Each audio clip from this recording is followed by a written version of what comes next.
Hey, what's up guys? It's Pete with MixBetterNow.com, and we're here continuing mixing using the 80-20 rule. It's a little series I'm doing here. We are mixing the song The Limit from Matt McCalkin. For those of you just tuning in, what the 80-20 rule says, it's also known as the Pareto principle, is that in most of life's events, 80% of the end result comes from 20% of your input. Kind of stated a little bit differently, thinking about mixing, 80% of our end result, so 80% of our mix comes from 20% of the mix moves that we do while mixing. So here we're going to be focusing on broad strokes, on doing mix moves that affect multiple things so that we can mix quickly and efficiently, treating things like our MixBus, our all buses, and our group buses, sending groups of tracks to one track and then affecting all of them, with as many important and precise moves as we can. Now, in the last two videos, we talked about doing some EQ and some compression to the entire mix. So what I want to focus on here is doing some sweetening to the entire mix before we dive into the individual tracks. So we're kind of working backwards, doing some top-down mixing. So on the MixBus, I have some things instantiated which are going to give us some sweetening, like some harmonic saturation, some tape saturation, even a little bit of limiting. So what I'm going to do for you here is I'm going to play the original mix. We're going to toggle it back and forth, and then you can listen to what we have already. Now, just to reiterate, all I've done is set up my MixBus chain, and I've tweaked the lead vocal just a little bit, little EQ, little compression. So let's go ahead and listen to what we got right now. We'll take it from the second verse. The walls won't give up any answers. The ceiling tells a tale. I burned too many holes into the past. I can make out a single sound. I'm hanging on to the telephone. The more I say, the less I know. My heart is low, my head is high, and you just walk away. Well, you can take my heart to the limit. It'll keep me coming back for more. All right. So as you guys can hear, I feel like we're really getting a lot of our initial sound. I feel like the mix that we have already is competing, if not sounding better than the original mix.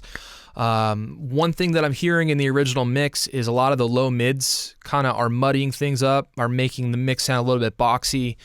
So when we focus on our EQ over here, we could see that we addressed that area that I kind of heard was a little bit problematic. Just from getting our static mix by pulling the faders up.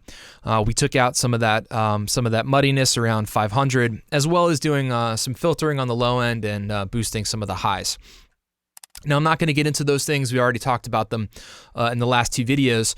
What I want to do here is I want to focus on some of the sweetening moves that I've done to the entire mix. Working backwards, we're kind of making some bigger leaps forward, I think, in a quicker amount of time by doing this.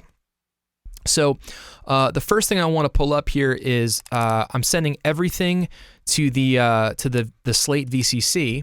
So we're using the virtual MixBus version of it because we can also have the virtual channel. Now, with the MixBus here, I have it on the SSL Brit 4KE setting. Drive is straight up the middle. I have the noise reduction on, and I've backed off the input a little bit here. So specifically on this plugin, what I'm looking to do is, in terms of gain staging, I want to get the VU meter to kind of be hovering right around 0.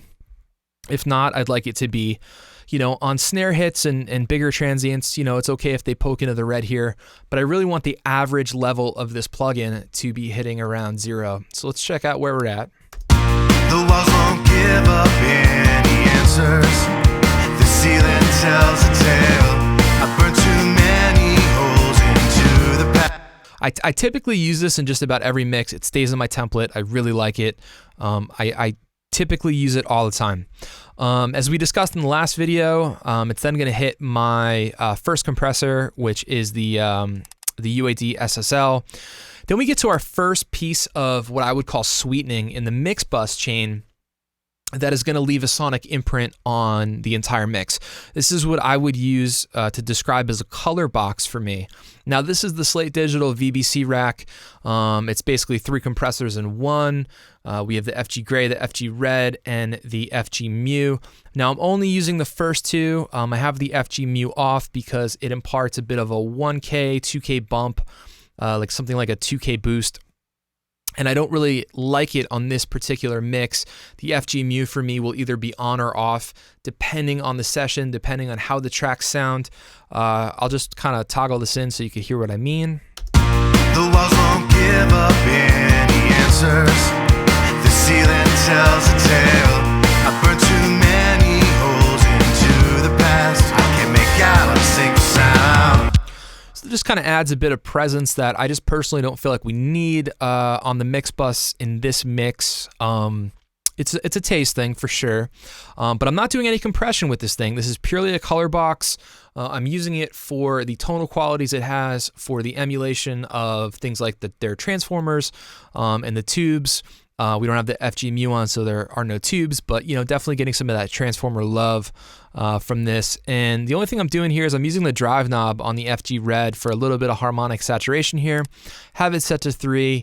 It does add a little bit of inherent volume to the mix. It's something like 1 or 2 dB up, but I'm going to leave it because it's okay. It's sounding good, and I'm going to bypass it in and out right now, and I want you to hear what happens when I take it out.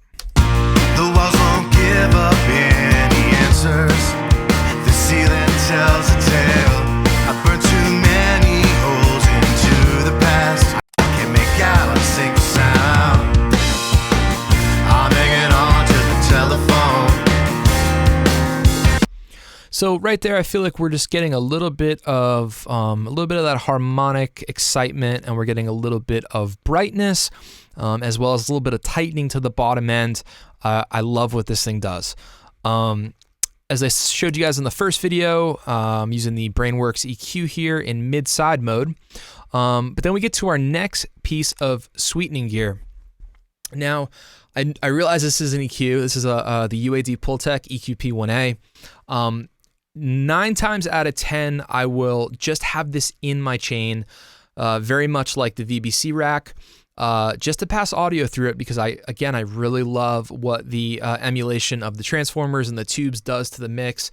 It just adds some very, very sweet harmonic saturation, a little bit of harmonic excitement that I really like. But in this particular mix, I am doing what I call the Pultec MixBus trick. I think one of the first videos I ever did was on this, but for those of you who aren't familiar with it, essentially what the Pultec trick is on the low end frequencies here, we can boost and cut the same frequency.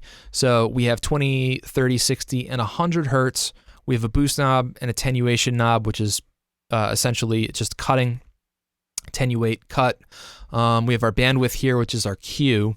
Then up top here, we can attenuate 5K, 10K, or 20K, and we can boost 3, 4, 5, 8, 10, 12, and 16K. But on the bottom, I'm boosting 4 dB of 20 hertz, and then I'm cutting 3.5 dB of the 20 hertz. What this is going to do for our entire mix is it's going to tighten up the bottom end, and it is going to add some weight, some punchiness, and some inherent warmth, not muddiness, but warmth to the low end. That's going to kind of give it some girth. I'm going to bypass it in and out so you guys can hear what I'm talking about. I'm also just boosting 1 dB of 8K on the top end here. The bell curves that it has are very broad, and again, we're just doing broad strokes here. Let's play this and bypass it in and out. The walls won't give up any answers. The ceiling tells a tale. I burned too many holes into the past. I can't make out a single sound. I'm hanging on to the telephone. So to my ear, it's very similar to the VBC rack, except that we are influencing the bottom end quite a bit here. And we're just giving it a little bit of shine on the top with the 8K. That is really it. There's 2 more things that I'm doing here to sweeten the overall mix. Next up is the my second compressor that I have in the chain, which I talked about in the last video. And then after that, so essentially last in the mix is going to be we're going to go to tape. Now, I'm using the Slate Digital. This is the virtual tape machine. As I've said in previous videos, it doesn't matter which plugins you use. Use your favorite tape plugin here. The idea is that I want to simulate or emulate going to a half-inch tape. So, before working in the box, and still today, a lot of people will print a mix to a half-inch tape. And that's what I'm doing here. So I'm using a 15 IPS setting. The tape type is the FG456. And similarly to the VCC, I would really like to get that the needle on the VU meter almost straight up the middle, if not getting towards 0. We can push it hard. We can drive the input, and it'll get us more tape saturation. But I don't want to make the mix sound dirty here. I just want to sweeten it, and I want to kind of give it some lift. This plugin in particular, when I take it in and out, you're really going to hear what that's doing. So let's go ahead and check it out. I'll also play it for you on the 30 IPS setting, but when I find that when we're doing the tape at a faster speed at the 30 IPS, it lets more low end through because the tape is inherently spinning faster. We get more lows. I feel like the 15 IPS kind of controls it a little bit better. So it's just a taste thing. Let's check out what the VTM's doing. The walls won't give up any answers. The ceiling tells a tale. I burned too many holes into the past. I can't make out a single sound. I'm hanging on to the telephone. The more I say, the less I know. My heart is low, my head is high, and you just walk away. Well, you can take my heart to the limit. It'll keep. Okay, so I just really like what that's doing, just adding a little bit of tape saturation. It kind of adds almost another compression stage because tape saturation is essentially a form of compression. And then the last thing up here that I'm using is I have my favorite limiter, which is the Oxford limiter. Now, the reason that I'm using the Oxford limiter here is not for any other reason except that it has this lovely enhance fader. It's essentially the Oxford inflator built into the limiter.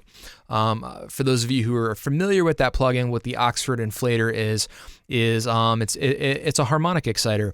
Now, what this one does a little bit differently, the enhance focuses on the transients as opposed to the entire waveform. So, we can kind of boost those, and then we're limiting a little bit. So we're shaving off some of the peaks at the end. Of course, it's our final piece of the safety net on our MixBus. So with all of these things, all of these kind of sweetening plugins, if you will, we're affecting every track here. So everything is going to these. We can, like I said in the beginning, we can make so much ground up just from really honing in and dialing in our MixBus. I'm going to play this, and I will pop out all the harmonic plugins. Actually, you know what? Let me go ahead and I'll bring the fader down, and you could hear what the enhance fader's doing. The walls won't give up any answers. The ceiling tells a tale. I burned too many holes into the past. I can't make out a single sound. I'm hanging on to the telephone. So I'm using it subtly here. I don't want to slam it. I don't want to kill it. Again, broad strokes, gentle moves, many small moves that add up over the course of a mix. If I increase this, the walls won't give up any answers. The ceiling tells a tale. I burned too many holes into the past. I can't make out a single sound.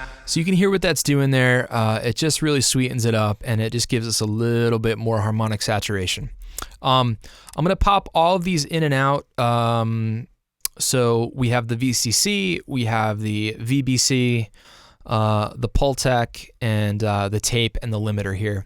So let's see what they sound like when I pull it out. I think we're going to notice quite a bit of a difference. The walls won't give up any answers. The ceiling tells a tale. I burned too many